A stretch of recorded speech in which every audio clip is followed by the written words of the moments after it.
Hey there, my name is Megan and welcome to my channel. Today I'm going to be recommending 5 non-Grimm Brothers fairy tale retellings. So this is part 2 of my retelling series. A couple of days ago I put out a video talking about some Grimm fairy tale retellings that I really enjoyed or wanted to read. So today I'm going to be talking about 5 more fairy tale retellings that I really enjoyed or want to read. But before we go ahead and get on into the books, if you are not already subscribed to my channel, please go ahead and hit that subscribe button as well as the little bell icon so you can be notified every time I post new bookish content. I post new videos every Monday, Thursday, and Saturday, and sometimes other days throughout the week. Also, don't forget to check down the description box below for links to all of my social media, my Buddy Read Discord, and my Patreon. The first book is To Kill a Kingdom by Alexandra Christo. This is a Little Mermaid retelling, and The Little Mermaid was originally written by Hans Christian Andersen, which is a Danish author. And I owned this book at one time. I wasn't a huge fan of this, so I did unhaul it, but I know a ton of people love this book, and I know that The Little Mermaid is some people's favorite, I guess, fairy tale Disney movie, so I did want to include it on this list. In this book, we follow an evil siren named Lyra, and Lyra is known for being ruthless and for killing princes. And once she kills a prince, she keeps their heart, and she has 17 hearts in her collection. She's feared across the entire Sea Kingdom until one day something happens that angers her Sea Queen mother, and Lyra is cursed to grow legs and be a human. Not only that, but she's robbed of her siren song, and she has until winter's solstice to bring back the current prince's heart, Elian, to her mother, and all will be forgiven. Elian is a very, very talented sailor. He loves being on the ocean, and he basically kills sirens. That's what he does for his country. That's what he does for a living. One day, Elian sees a woman drowning in the ocean and decides to save her, and it's actually Lyra. But obviously, she's more than she appears, and she promises Elian to help him hunt down the sirens, but Elian doesn't know if he can trust her. It's been a couple years since I've read this book, so I don't remember all of the gripes that I had with it, but I remember that the Sea Queen was very like comic book villainy to me, and I really didn't like her. And I remember the ending, like the big action scene at the end, just being a little bit comical. Like, I couldn't really take it seriously. I just didn't find it engaging. But other than that, I don't really remember all the gripes I had with this book. Clearly, it didn't resonate that well with me, or I would still have it on my shelves. But like I said, I did want to include it on this list because it is a fairly popular YA retelling. Next, we have Hunted by Megan Spooner. This is a Beauty and the Beast retelling, and Beauty and the Beast is a French fairy tale. And in this book, we're following Beauty, and she lives in some place similar to like the Russia area. It's cold all the time. And our main character, Yeva, kind of takes after her father, and one day her father goes missing, and she goes into the woods to try and find him and encounters the Beast. And the Beast captures her, takes her back to his castle, and basically realizes that she is a very talented tracker and hunter because the Beast is actually looking for something. And what we find out is he's trying to break the curse on him and his castle.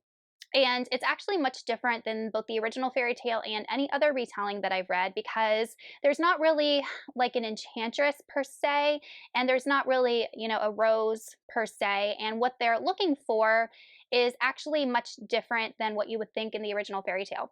So I think that Megan Spooner might have taken, I'm not sure about this, but some like Russian mythology and worked it into this story. I love the setting of this. I love the cold atmosphere. I love the castle setting because it's dark and secluded. This book is fairly slow compared to like, I would say other Beauty and the Beast retellings I've read, and it's way more focused on character interactions and personal growth than, I guess, external type conflicts. Next, we have the Wrath and the Dawn duology, which is based off of 1001 Nights. And it doesn't really make sense to me when I say that because 1001 Nights or Arabian Nights is a compilation of multiple stories. So when I was researching this video, I couldn't find exactly what story The Wrath and the Dawn was actually based off of, but it's one of them, so I don't know. But in this story, we're following a girl named Shahrazad, and the caliph of her territory is just very feared. He's known to take a new bride every single night, and by morning, that bride is dead, and no one really knows why or what's going on. And Shahrazad's best friend is taken and then killed the next day, so she decides to offer herself to him so that she can kill him and be rid of him once and for all. And she actually survives the night by telling the caliph stories. And she ends up surviving, living with him by telling him just these tales, these Arabian tales.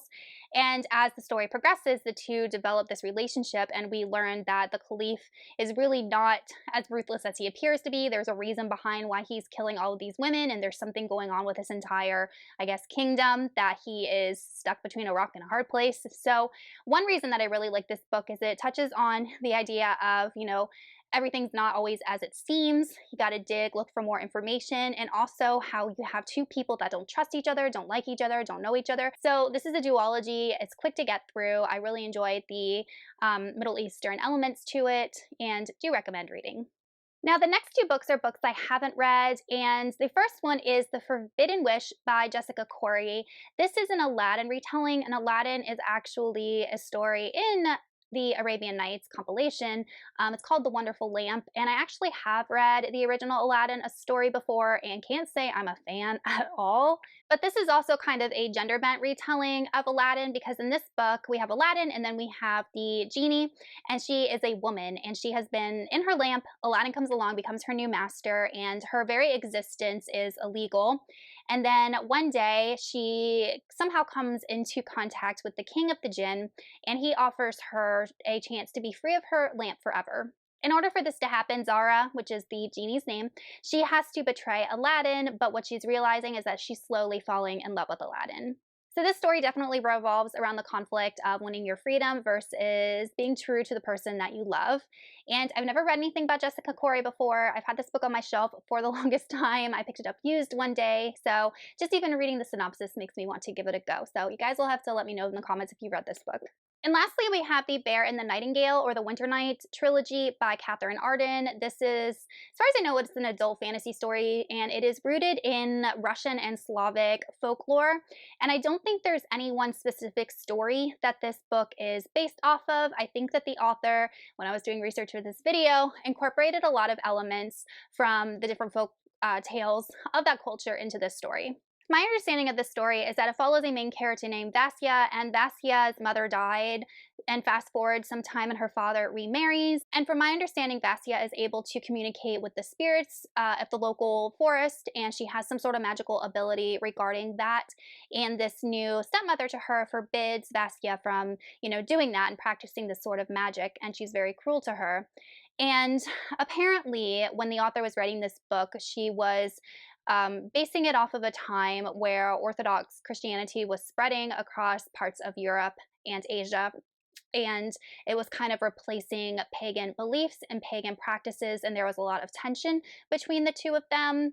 So I think that's kind of where this story comes from, is Vasya trying to stay true to her original culture when you have this new one kind of infiltrating.